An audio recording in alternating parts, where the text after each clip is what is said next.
तो आज के इस वीडियो में हम अगेंस्ट द गॉड के लेटेस्ट एपिसोड का कंप्लीट ब्रेकडाउन करने वाले हैं, जिसमें तुम्हें काफी सारी जो हिडन डिटेल्स हैं उनके बारे में भी पता चलेगा। साथ ही ये एपिसोड काफी ज्यादा स्पेशल था, बहुत ज्यादा स्पेशल था, इसलिए इस वीडियो को बनाने में थोड़ा टाइम भी लग चुका है। बट गाइस, अगर तुम नॉवल रीड करते हो या फिर नॉवल को फॉलो करते हो तो आज के इस वीडियो में क्या कुछ चेंज हुआ है इसे तुम आसानी से डिटेक्ट कर सकते हो। बट कोई बात नहीं, अगर तुमसे मिस हो गया तो मैं हूं ना। आज के इस कंप्लीट ब्रेकडाउन वीडियो में हम हर एक चीज पे बात करेंगे। एंड गाइस, हमारा ये ब्रेकडाउन वीडियो जो हम करते हैं इसे हम बहुत ही जल्द फेस कैंप पे शिफ्ट करने वाले हैं, विच मीन्स कि पूरा का पूरा फॉर्मेट ही चेंज हो जाएगा। लेकिन जो ब्रेकडाउन हम करते हैं वो तुम्हें और भी बेहतरीन तरीके से देखने को मिलने वाली है। स्पेशली जो रिएक्शन होता है ना, जो कि ऑफ द कैमरा होता है और जो तुम देख नहीं पाते हो, हर एक चीज तुम्हें देखने को मिलेगी। प्रोबेबली आगे चल के हम लाइव भी आने वाले हैं, तो मेक श्योर कि तुम वीडियो को गाइस लाइक करके चैनल को सब्सक्राइब जरूर कर रहे हो। यार मैं इतनी बकवास क्यों कर रही हूँ? तो चलो इस वीडियो को शुरू करते हैं। अब इस वीडियो को स्टार्ट करने से पहले आई होप कि तुम्हें पूरी की पूरी जो स्टोरी है अब तक अगेंस्ट द गॉड सीजन 2 की, उसके बारे में काफी कुछ आइडिया लग चुका होगा और तुम उसे प्रोबेबली फॉलो कर रहे होगे, तभी तुम्हें ये ब्रेकडाउन वीडियो समझ आएगा। तो वीडियो के स्टार्ट में जो कहानी होती है वो एग्जैक्टली उसी पॉइंट से होती है जहाँ पे लास्ट पार्ट में हमने उसे छोड़ा था, जहाँ युनशी का जो ग्रैंडफादर है युन चांगाई अपने इस जायंट स्वॉर्ड फॉर्मेशन को हटाने के लिए लिटरली खुद को सैक्रिफाइस कर दिया था, जिसके चलते युनशी ठान लेता है कि वो अपने ग्रैंडफादर के सैक्रिफाइस को ऐसे ही जाया होने नहीं देगा और वो बदला लेगा उन लोगों से जिन्होंने की उसके ग्रैंडफादर को इस हद तक जाने पे मजबूर कर दिया। बात कर कुछ डिटेलिंग की तो गाइस, यहाँ पे मैटर इतना सिंपल और इजी वे में दिखाया गया है जो कि एक्चुअल नॉवेल से काफी डिफरेंट है। मतलब इतना ठंडा रिएक्शन भी नहीं होता युनशी का, जस्ट लाइक जैसे उसके ग्रैंडफादर चले जाते हैं या फिर जब उससे मिलता है पता चलता है, इतना भी नहीं था। इनसे पता चलता है कि कहानी को ना काफी ज्यादा से पेसअप किया गया है। इसी के साथ अब यहाँ पर हमें वही ज़ेबल बर्ड को दिखाया जाता है, साथ ही उसके साथ उसका मास्टर भी मौजूद था और वो यहाँ पर युनशी को याद करते हुए आ चुका था और कहने लगता है कि तुम अभी भी नहीं आया, बस तुम्हारी बहुत याद आती है। मैं माइटी हेवनली स्वॉर्ड रीजन में वापस आया हूँ सिर्फ तुमसे मिलने, और पता है मैं तो अब हेवन फेस तक पहुंच चुका हूँ, लेकिन तुम फिर भी यहाँ पे नहीं हो। मैं जानता हूँ तुम जिंदा हो, पर पता नहीं तुम कितने ज्यादा स्ट्रॉन्ग बन चुके होगे। अब अचानक से ये पूरी जगह शेक करने लगती है और जो जायंट से स्वॉर्ड यहाँ लगा हुआ था ना, जो स्वॉर्ड फॉर्मेशन के साथ, वो धीरे धीरे ऊपर की ओर उठने लगता है। यहाँ पर इतना जायंट सा मैसिव स्वॉर्ड जैसे ऊपर की ओर उठता है, पूरे जगह पे काफी टेरिफाइंग सी फीलिंग आने लगती है। सभी लोगों को पता चल जाता है कि कुछ बहुत बड़ा हो रहा है और यहाँ की ह्यूज से एक्सप्लोजन के साथ फाइनली ये स्वॉर्ड फॉर्मेशन पूरी तरीके से डिसअपीयर हो चुका था। चारों तरफ बस यहाँ पत्थर के बड़े बड़े टुकड़े राख बन के गिर रहे थे। जैसे ये गेट थोड़ा सा हल्का सा खुलता है ना, तो यहाँ उसे देखकर वो काफी ज्यादा शॉक्ड हो जाता है। अब गाइस तुम कंफ्यूज मत हो, मैं पहले बता दूं, ये असल में लिटिल जी है, जो कि इतना ज्यादा ट्रेनिंग करने के बाद दुबला पतला हो चुका है और अब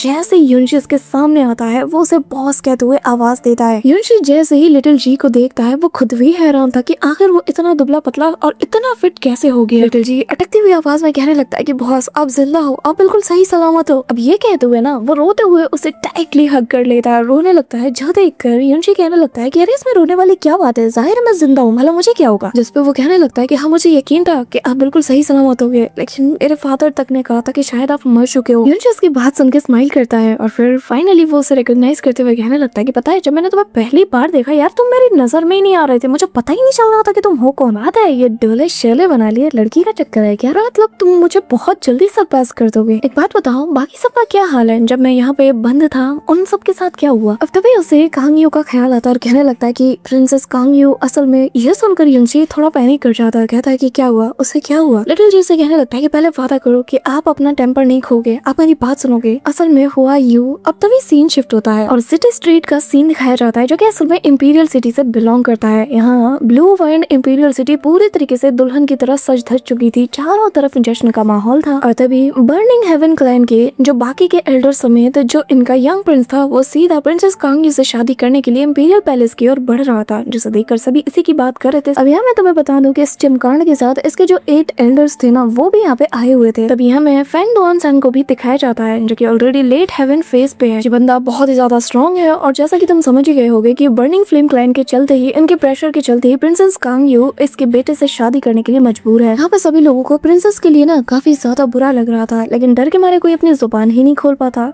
यहाँ प्रिंसेस कांगयू भी अलग ही ख्यालों में खोई हुई थी। उसे बार बार युनशी का चेहरा ही अपने सामने से नजर आता है और वो उसे याद करने लगती है। तभी अपने पास से इस छोटे से डैगर को निकालते हुए वो अपना इंटेंशन जाहिर कर देती है। तभी उसकी सर्वेंट उसे बता देती है कि बारात भी यहाँ आ चुकी है। अब वो यहाँ से जाने लगती है। वही दूसरी तरफ जो मेन हॉल सिटी के बाहर का सीन था ना, आउटसाइड वाला एरिया, मतलब कि एंट्रेंस भी तुम कह सकते हो, तो इस जगह पर बारात पूरी तरीके से भीड़ लेके खड़ी थी और यहाँ इनका यंग प्रिंस आते साथ ही देखता है कि यार मैं दूल्हा हूँ और मेरे स्वागत के लिए यहाँ पे कोई भी नहीं है, दरवाजा ऐसे मुंह पे बंद है। इसके चलते से काफी गुस्सा आता है कि मैं यहाँ पर पूरी बारात लेके आया हूँ और इनमें से कोई एक मुझे ग्रीट तक करने के लिए नहीं आया। तभी सामने से हंसते हुए ना एक बंदा आ जाता है, कहने लगता है कि अरे माफ करना यंग ग्रैंड मास्टर फ्रेंड, माफ करना, मैं थोड़ा देर हो गया। यहाँ पे कांग शू उसका काफी अच्छे से ग्रीट करता है, उसका वेलकम करता है। अब ये जो बेशरम दूल्हा है ना, ये आते साथ ही अपनी दुल्हन का पूछता है कि कांग यू कहाँ है, जिसपे वो कहने लगता है कि अरे थोड़ा सब्र कीजिए, वो आती ही है बस। तभी यहाँ पे इनका जो फादर है यानी कि प्रिंसेस कांग यू का फादर वो आ जाता है। अब हिज मैजेस्टी के आते साथ ही सभी लोगों का ध्यान उसके ऊपर चला जाता है। अब जुनचेंग इमीडिएटली उसे रिस्पेक्ट देता है फादर एम्परर कहते हुए, लेकिन यहाँ पे कांग यू का फादर कहने लगता है कि तुम्हें नहीं लगता कि कुछ ज्यादा ही जल्दी कर रहे हो तो मुझे फादर कहने में। अब जुनचेंग उससे कहने लगता है कि क्या हुआ, कहीं आप अपनी बात से मुकर तो नहीं रहे हो, जिस पे एम्परर भी भड़क जाता और कहने लगता है कि कान खोल के सुन ले, मैं कभी इस बात के लिए राजी हुआ ही नहीं था। अब ये सुनकर तो भाई एक एल्डर आता है और आता है साथ ही सीधा उसके ऊपर हमला कर देता है, लेकिन तभी इनका जो प्रोटेक्टिव एल्डर था वो सीधा आकर अपने एम्परर की जान बचाने की कोशिश करता है, लेकिन उसकी अकेले की ताकत इनफ नहीं थी तो दूसरे एल्डर को भी मैदान में कूदकर उनकी जान बचानी पड़ती है। और वो कहने लगता है कि आखिर तुम्हारी हिम्मत कैसे हुई, यहाँ पर तुम हमारे एम्परर को मारने की कोशिश कर रहे हो। यहाँ पे सारे लोग उसकी तरफ अपनी स्वॉर्ड को तान लेते हैं। तभी यहाँ पे जो दूसरा एल्डर है वो बताने लगता है कि ये अभी भी हमारी ब्लू वाइंड इंपीरियल सिटी है और तुम लोग इसके बिल्कुल सेंटर में मौजूद हो, आखिर तुम्हारी हिम्मत कैसे हुई ऐसे रेकलेसली एक्ट करने की। जुनचेंग तो इनका मजाक उड़ाते हुए कहने लगता है कि क्या तुम्हारी तादाद पिद्दी भर की है और तुम यहाँ पे मुझे चुनौती देने की कोशिश कर रहे हो। यहाँ पे जुनचेंग इमीडिएटली अपने फादर को वापस से इशारा करता है और इसका ये फादर कम एल्डर ज्यादा लग रहा है, मतलब बाप बेटे की गुलामी कर रहा है। जुनचेंग अब हंसते हुए कहने लगता है कि तुम लोग तो अपनी जान की परवाह नहीं करते, लेकिन अपने लोगों की जान की तो परवाह करते होगे ना। तभी हम देखते हैं कि इतना गंदा चाल ये चलता है कि इसका फादर इनके लोगों को ही टारगेट करता है। इसके चलते यहाँ के लोगों को समझ नहीं आ रहा कि आखिर इनके साथ हो क्या रहा है। पर अचानक से ऊपर से एक आग का गोला बस इन्हें नजर आता है जो कि तेजी से इनकी तरफ एक्सपैंड होते हुए बढ़ रहा था। ये देखते साथ ही जो एम्परर था उसकी भी हालत खराब हो जाती है, क्योंकि अपने लोगों से हर कोई प्यार करता है। और तभी जैसे ये अटैक वो उनके ऊपर लैंड कराने वाला था, एक हल्की सी आवाज आती है और वो इन सभी को रुकने के लिए कहती है। गेट ओपन होता है, हम देखते हैं कि प्रिंसेस कांग यू दुल्हन के जोड़े में बाहर आ जाती है। उसे देखते साथ ही सभी लोग हैरान थे। तभी प्रिंसेस कांग यू जब देखती है ना कि उसके लोगों की जान खतरे में, तो वो इमीडिएटली अपने फादर के पास आती है। उसका फादर उसे दुल्हन के जोड़े में देखकर कहने लगता है कि ऐसा मत करो, लेकिन कांग यू तो झुक के अपने फादर एम्परर के पास उन्हें रिस्पेक्ट देते हुए उनसे इजाजत मांगती है। उसका फादर उससे कहने लगता है कि किंग यू प्लीज खुद के साथ इतनी जबरदस्ती मत करो इतनी ज्यादती, हम बेटा संभाल लेंगे। जिस पे वो अपने फादर का हाथ पकड़ लेती है और कहने लगती है कि मेरी बात सुनिए, बचपन से लेकर आज तक आपने मेरा हमेशा ख्याल रखा, मैं आपके साए में पली बड़ी हूँ, लेकिन हमारा जो एम्पायर है वो आपके बिना कुछ भी नहीं है और अब मेरा वक्त आ गया है कि मैं एज अ प्रिंसेस होने के तौर पर अपनी ड्यूटी को भी फुलफिल करूँ, इसलिए मैं जो करने जा रही हूँ मुझे करने दीजिए। जिसपे एम्पायर बताने लगता है कि अगर आज यहाँ पर यूनशी होता ना तो मुझे पूरा यकीन था कि हमारा पूरा का पूरा इंपीरियल फैमिली वापस से अपने पैरों पे खड़ी हो जाती। यूनशी को याद करते हुए प्रिंसेस कांग यू थोड़ी इमोशनल हो जाती है और फिर खुद को मजबूत करते हुए कहती है कि चिंता मत कीजिए, मैं तो यहाँ पे हूँ ना। और तभी वो अपनी जगह से खड़ी होकर उनकी ओर जाने लगती है। तो देखकर जुनचेंग भी अपने फादर को रोक देता है और ये अटैक खत्म हो चुका था। अब वो अपना हाथ प्रिंसेस कांग यू की ओर बढ़ाते हुए उनसे अपने ओर आने के लिए कहता है योर हाइनेस चलिए आपका दूल्हा आपको लेने के लिए आ चुका है। कांग यू बताने लगते है कि पहले मुझे वो दो जिसके लिए मैंने तुमसे मांग की थी। इमीडिएटली यहाँ पे जुनचेंग स्माइल करते हुए अपने पास से वही जो ग्रास होती है उसे बाहर निकालता है और दिखाते हुए कहने लगता है कि इतनी जल्दबाजी की क्या जरूरत है, मैं इसे अपने साथ लाया हूँ। अब यहाँ पर इस मेडिसिन को देखकर सभी लोग समझ आते हैं कि क्यों प्रिंसेस कांग यू इससे शादी के लिए मानी है। फेंग जुनचेंग जैसे लड़के के लिए वो बिना किसी कंडीशन के मान गई। यहाँ बर्निंग सोल फ्लावर को देखकर वो भी थोड़ी खुश हो जाती है और फिर मान जाती है। अब यहाँ पे जो फेंग जुनचेंग है वो कहने लगता है कि जो बर्निंग सोल फ्लावर है ना, ये हमारे बर्निंग हेवन क्लैन का एक बहुत ही पावरफुल और सुप्रीम ट्रेजर है जो कि हम आसानी से किसी के हवाले सौंपते नहीं, लेकिन क्योंकि प्रिंसेस कांग यू जो कि मेरी अब बीवी बनने वाली है, इसीलिए मैं भला उसकी इस छोटी सी फरमाइश को कैसे इग्नोर कर सकता हूँ। हाँ, इसीलिए ये आग से आग की हुई, ये कहते हुए वो उसकी तरफ इस बर्निंग फ्लेम सोल फ्लावर को थ्रो कर देता है। प्रिंसेस कांग यू इसे अपने हाथ में ले लेती है और तभी जुनचेंग उसे देखकर काफी ज्यादा मुस्कुराता है और कहने लगता है कि अरे इसे भूल जाओ, मेरी आधी जिंदगी भी तुम्हारे नाम है यार। प्रिंसेस कांग यू इसके बकवास को इग्नोर करते हुए उस बॉक्स को ओपन करती है और इसके अंदर जैसे ही वो उस बर्निंग सोल फ्लावर को देखती है तो वो समझ आती है कि ये वही चीज है जो कि उसके फादर एम्परर की जान बचा सकती है। अभी यहाँ वो अपने एल्डर को बुलाते हुए उनसे कहने लगती है कि जब तक आपको कोई सही सलामत और एक ट्रस्टवर्दी पर्सन नहीं मिल जाता जो कि मेरे फादर का ख्याल रखे, तब तक आप इस फ्लावर को किसी और के हवाले नहीं करोगे। आज से ये आपकी जिम्मेदारी में है। ये कहते हुए वो उसे ये बॉक्स दे देती है, जिस पे वो बताने लगता है कि आप चिंता मत कीजिए, मैं अपनी पूरी निष्ठा के साथ इस जिम्मेदारी को संभालूंगा। अब यहाँ पे तभी जो फेंग जुनचेंग है उसकी ठड़क जाग जाती है और वो कहने लगता है कि हाँ योर हाइनेस, मैंने तो अपना वादा पूरा कर लिया है, अब आपकी बारी है, आपको भी अपनी अपना वादा पूरा करना होगा। ये कहते हुए वो चुटकी बजाता है। दो सर्वेंट इमीडिएटली जो मैरिज कॉन्ट्रैक्ट है उसे ओपन करने लगते हैं। प्रिंसेस कांगी उसे देखती है और एक एक वर्ड को वो रीड करती है, जिसपे इन दोनों के साथ जीने मरने की कस्में और बाकी सारी चीजें भी मौजूद थी। अब यहाँ पे उसके फादर से रहा नहीं जाता, वो उससे कहने लगता है कि बेटा ऐसा मत करो। अब किंग का भी दिल थोड़ा बदलता है, लेकिन जो फेंग जुनचेंग है वो उससे कहने लगता है कि प्रिंसेस अब मेरे साथ चलो यार, तुम्हारे पास जिंदगी में बहुत टाइम है जब तुम अपने फादर से दोबारा मिल सकती हो, लेकिन मुझसे रहा नहीं जा रहा, ये पल हमारी जिंदगी में दोबारा नहीं आने वाला, चलो भी यार कितना लेट करोगी। अब यहाँ पे जो कांग यू है वो रोते हुए अपने फादर के सामने नील डाउन हो जाती है और रोते हुए कहने लगते कि फादर मैं जा रही हूँ, लेकिन आप अपना ख्याल रखिएगा। यहाँ पे एम्परर से बिल्कुल भी रहा नहीं जाता, वो इमोशनल होते हुए अपनी बेटी की तरफ अपना हाथ बढ़ाता है,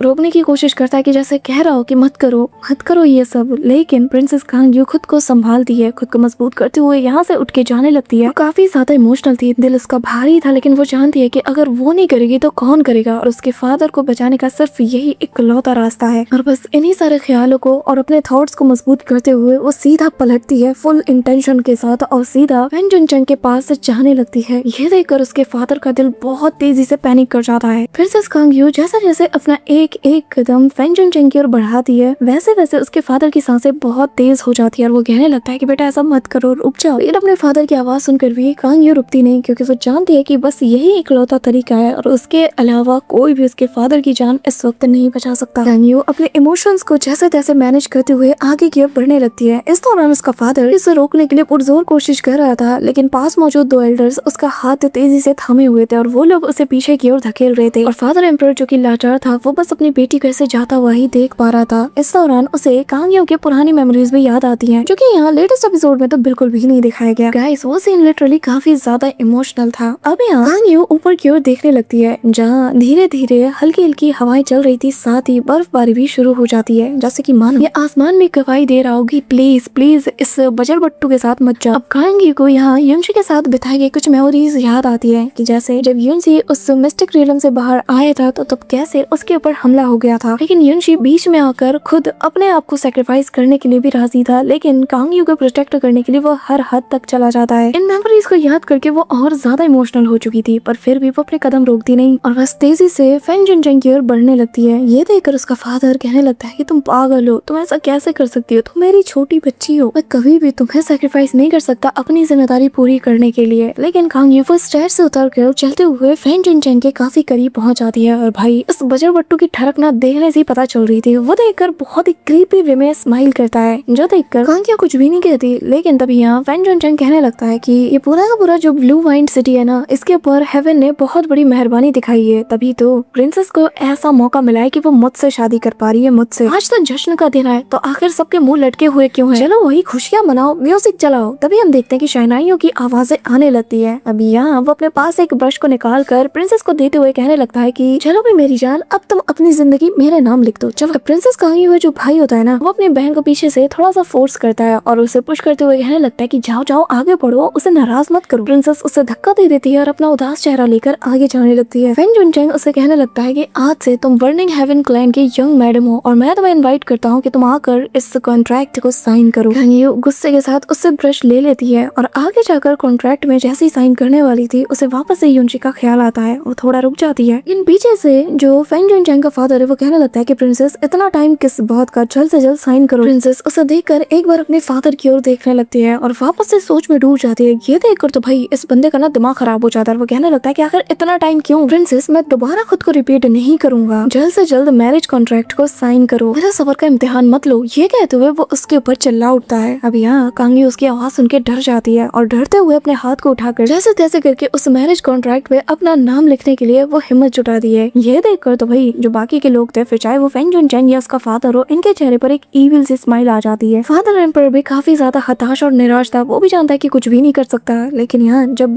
कांग यू अपना नाम लिखने वाली थी वो बहुत ज्यादा इमोशनल हो जाती है। इवन जिसकी आंखों में आंसू थे और जैसे ही वो ब्रश को बस टच करती है ना, एक ह्यूज सा प्रेशर सभी को फील होता है और एक उड़ता हुआ सीधा स्वाड आकर इस मैरिज कॉन्ट्रैक्ट को ना बीच से काट देता है, जो देखकर प्रिंसेस कांग यू तक हैरान थी। ये पूरा का पूरा मैरिज कॉन्ट्रैक्ट बीच से चल के राख होने लगता है और युनशी की स्वाड जमीन में जा धंसती है, जो देखकर सबके सब हैरान हो जाते हैं कि आखिर ये अभी क्या हुआ। प्रिंसेस कांग यू तक हैरान थी, लेकिन जैसे वो युनशी के स्वॉर्ड को देखती है ना, जो कि पूरी तरीके से बर्निंग फ्लेम में कवर थी, वो कहने लगती है कि आखिर ये क्या है। अब चारों तरफ अफरा तफरी का माहौल हो जाता है और वो लोग कहने लगते हैं कि ऊपर देखो आसमान की ओर कोई है वहाँ। सभी लोग ऊपर की ओर देखते हैं और जहाँ देखते हैं कि उस जायंट से सेबल के ऊपर सवार होकर युनशी तेजी से इन्हीं की ओर बढ़ने लगता है। जो देखते साथ ही फेंग जुनचेंग का फादर गुस्से से तिलमिला उठता है। अपनी सारी की सारी बर्निंग फ्लेम पावर्स को गैदर करते हुए युनशी के ऊपर वो हमला कर देता है। लेकिन युनशी जो कि इतना माहिर है इन सारे अटैक्स से डॉज करने में, वो बहुत इजीली इन सारे अटैक्स को काउंटर भी कर लेता है। पर तभी यहाँ पे वो बंदा अपने फायर ड्रैगन को युनशी के ऊपर थ्रो कर देता है। लेकिन युनशी हवा में काफी कमाल की बैक फ्लिप मारते हुए इसे इजीली डॉज कर लेता है। और तभी सामने से वो बंदा एक जोर की किक इसके मुंह पे मारने जाता है। लेकिन युनशी भी पकड़ता है इसके पैर को और पीछे से जो एक और एल्डर आता है ना किक मारने, वो इन दोनों के पैर को ऐसे तेजी से पकड़ते हुए मसलना शुरू कर देता है। और फिर ये दोनों को दूर पटकते हुए सीधा अपने उसी सेबल के ऊपर सवार हो जाता है। तेजी से इस बड़े से गैरेज के ऊपर टकरा जाता है जिसके अंदर जो फेंग जुनचेंग है वो प्रिंसेस कांगी को ले जाने वाला था। इसके बाद युनशी उड़ते हुए अपना हाथ फैलाता है और कांगी की तरफ बढ़ाता है और तेजी से फ्लाई करते हुए उसकी ओर जाने लगता है। कांगी ये देखते साथ ही काफी ज्यादा एक्साइटेड हो जाती है और ये सीन जो कि स्लो मोशन में दिखाया जाता है ना, क्या क्या कमाल का सीन लगता है। युनशी ऐसे उड़ते हुए आता है और कुछ पल के लिए दोनों का आई कांटेक्ट होता है। दोनों एक दूसरे को देख के स्माइल करते हैं और युनशी पकड़ता है प्रिंसेस कांगी को और उठा के यहाँ से ले जाता है और काफी दूर ले जाता है। यहाँ प्रिंसेस कांगी जो कि इस वक्त उसकी बाहों में थी, जैसे इसकी तरफ देखती है दोनों ही एक दूसरे की तरफ देख के स्माइल करते हैं और फिर बहुत ही कमाल के वे में दोनों हवा में स्पिन करते हुए यहाँ पे फेंग जुनचेंग के सामने लैंड करते हैं। यहाँ फेंग जुनचेंग जब इन्हें देखता है ना, भाई उसकी दुल्हन है वो, at least for the time being यार, तो उसके ना से खून में आग लग जाती है। वो ऐसे भड़कते हुए कहने लगता है कि तू तेरी हिम्मत कैसे हुई, तू मेरी मंगेतर को चुराएगा? हाँ, तेरी हिम्मत कैसे हुई मेरी फियांसे को टच करने की? क्या तू मरेगा? तू जिंदा वापस आया भी ना तो भी मरने के लिए आया मेरे हाथों। यह सुनकर युनशी उसके तरफ बस एक डेयरिंग लुक देता है, जो देखकर भाई इसका गला सूख जाता है, उसके ऐसे बोलती बंद हो जाती है। कांग्यू उसे पकड़ते हुए कहने लगती है, युनशी ये तुम हो, फाइनली ये तुम ही हो। सच में मैं कोई दिन में सपना नहीं देख रही हूँ, है ना? मैंने कुछ उल्टा सीधा खाया भी नहीं है ना, कि जिसके चलते तुम मुझे दिख रहे हो? नहीं, ये सच है। युनशी उसकी तरफ देखता नहीं, बस फेंग जुनचेंग की तरफ गुस्से भरी निगाहों से देखते हुए कहने लगता है कि हाँ, मैं जिंदा हूँ और मैं बिल्कुल सही समय पे आया, वरना तुम तो किसी और की हो जाती ना। ये सुनकर कांग्यू कहने लगती कि देखो, जैसा तुम सोच रहे हो वैसा कुछ भी नहीं है, मैं तो बस एक्सप्लेन कर सकती हूँ मैंने क्यों किया। युनशी, जैसा तुम समझ रहे हो वैसा कुछ भी नहीं है। जो सुन के युनशी पलटता है, उसके हाथ को हवा में उठाते हुए उसके कपड़ों के अंदर मौजूद जो छोटा सा हिडन ड्रैगन था उसे निकाल लेता है और इमीडिएटली इससे खुद को स्टैब करता है। जो देखकर प्रिंसेस कांगी समेत फादर एम्परर सभी लोग हैरान हो जाते हैं कि आखिर ये कर क्या रहा है। प्रिंसेस कांगी पूछते कि क्यों, आखिर तुम ऐसा क्यों कर रहे हो? जिस पे युनशी कहता है कि अचानक से मुझे खुद को ऐसे ही खुद को मारते हुए देखकर तुम्हें कैसा लग रहा है? तुम इस वक्त फील कर पा रही हो ना कि मैं कैसा फील कर रहा हूँ? एग्जैक्टली ऐसा ही मुझे लगा जब मैंने तुम्हें देखा कि तुम अपनी जिम्मेदारी के बोझ के तले इस हद तक दब चुकी हो कि तुम खुद को इस हद तक फोर्स कर रही हो। ये बताने लगते कि मैंने ये सब कुछ इसलिए, जिस पे युनशी कहता है कि मैं जानता हूँ तुमने फादर एम्परर और अपने इस ब्लू वाइन के लिए किया है, हमारे पास और कोई चॉइस ही नहीं था। लेकिन मुझे सबसे ज्यादा हर्ट ये बात कर रहा है कि तुम्हें इस सब से गुजरना पड़ रहा है। तुम सिर्फ इस सब से खुद को हर्ट कर रही हो और जब तुम ऐसी सिचुएशन से गुजर रही थी मैं तुम्हारे पास नहीं था। ये कहते हुए वो उसके फेस को टच करता है। अब यहाँ प्रिंसेस कांगी तो इमोशनल हो चुकी थी, तभी यहाँ वो अपने अंदर से उस डैगर को बाहर निकाल के दूर फेंक देता है और कहने लगता है कि प्रिंसेस, मैं वादा करता हूँ कि आज के बाद से मैं कभी भी किसी को ये मौका ही नहीं दूंगा कि वो तुम्हें या फिर इस ब्लू वाइन को हर्ट कर पाए। देखते साथ ही प्रिंसेस कांगी इमीडिएटली इमोशनल होते हुए उसे टाइटली हग कर लेती है और रोना शुरू कर देती है। इस दौरान यहाँ पे जो फेंग जुनचेंग जब ये नजारा देखता है तो वो सभी से कहने लगता है कि मुझे ये लड़का मरा हुआ चाहिए, इसे मार दो, इसकी हड्डी पसली एक कर दो, चूरा बना दो बिल्कुल इसका। अब यहाँ पे ये सुन नहीं था कि तभी जितने भी लोग थे ना, सबकी भीड़ यहाँ पे जमा हो जाती है। सबके सब युनशी को मारने के लिए इसे पूरी तरीके से घेर लेते हैं। जो देखते साथ ही युनशी सबसे पहले प्रिंसेस कांगी को थोड़ा साइड करता है। अब तभी यहाँ पे माहौल बिगड़ता हुआ देखकर जो ब्लू वाइंड सिटी के जो बाकी के एल्डर्स थे ना, एक्चुअली वो दो एल्डर्स जो कि फादर एम्परर को यहाँ पे प्रोटेक्ट कर रहे थे, वो इमीडिएटली कूदकर युनशी और प्रिंसेस कांगी के बीच आ जाते हैं, जिससे साफ हो जाता है कि भाई पूरा का पूरा ब्लू इंपीरियल सिटी ना इनके साथ खड़ा है। अब तभी यहाँ पे जो फेंग जुनचेंग का फादर है वो कहने लगता है कि किन ब्रदर्स, ये मामला बर्निंग हेवन क्लैन और इस लड़के के बीच का है, तो बेहतर यही होगा कि तुम इस बीच मत पड़ो, बेहतर यही होगा कि तुम लोग साइड हो जाओ, वरना इनके साथ तुम भी जल के राख हो जाओगे। जिसपे उनमें से एक एल्डर कहने लगता है कि जो हमारा ब्लू वाइंड प्रोफाउंड पैलेस है ना, युनशी उसका डिसाइपल है और एक पैलेस चीफ होने के नाते मैं ऐसा कैसे देख सकता हूँ कि मेरी नजरों के सामने ही मेरे डिसाइपल को कोई मार रहा है। जिसपे युनशी कहने लगता है कि पैलेस चीफ किन, आप साइड हो जाइए, वो सही तो कह रहा है, ये मामला मेरे और इनके बीच का है, आप लोगों को बीच में पड़ने की जरूरत नहीं है। ये कहते हुए वो प्रिंसेस का हाथ पकड़ते हुए उसकी ओर देखता है और कहने लगता है कि चिंता मत करो, मैं सब कुछ संभालूंगा, फिलहाल के लिए आप बस प्रिंसेस का ख्याल रखो, इन्हें मैं देख लूंगा। यहाँ पे प्रिंसेस कांगयू को तो युनशी की फिक्र हो रही थी, लेकिन दोनों एल्डर्स कांगयू को पकड़ते हैं और यहाँ से दूर ले जाते हैं। तभी यहाँ युनशी अपने उस स्वॉर्ड को अपने पास बुलाता है और कहने लगता है कि अगर तुम लोग यहाँ पे मरना नहीं चाहते हो तो घुटनों के बल यहाँ से रेंगते हुए अपने बर्निंग हेवन क्लैन की तरफ लौट जाओ। जिससे फैंजुन चैन का फादर कहने लगता है कि लड़के तो काफी ज्यादा एरोगेंट हो चुका है, आज तेरी जुबान की मैं टुकड़े टुकड़े कर दूंगा। सभी लोग कान खोल के सुने, सारे के सारे डिसाइपल अभी के बीच जाओ और जाकर इस लड़के का काम तमाम कर दो। अब सभी लोग युनशी के ऊपर टूट पड़ते हैं। युनशी अपनी फ्लेम ऑरा को रिवील करते हुए कहने लगता है कि अच्छा ऐसी बात है, फिर तो तुम सब के सब मरोगे और मैं खुद तुम लोगों को जहन्नम तक पहुंचाऊंगा। और बस इसी एपिक से मूवमेंट के पास ही हमारा आज का ये वीडियो यहीं पे एंड होता है। बट गाइज अगर स्टोरी की मैं तुलना करूँ ना तो फिर नॉवल के हिसाब से काफी सारी चीजें चेंजेस की गई है। ओवरऑल देखने में तो मजा ही आया, लेकिन अब देखने वाली बात यह है कि जो फाइट सीन होंगी उसमें लोगों ने स्टोरी को कितना ज्यादा पेसअप किया है। बात करो प्रिंसेस कांगयू की वेडिंग ड्रेस की तो गाइस मुझे तो ये एवरेज ड्रेस ही लगा है। तुम लोग बताना कि तुम्हें कैसा लगा। तो मिलती हूँ मैं तुमसे नेक्स्ट वीडियो के साथ, तब तक के लिए बाय।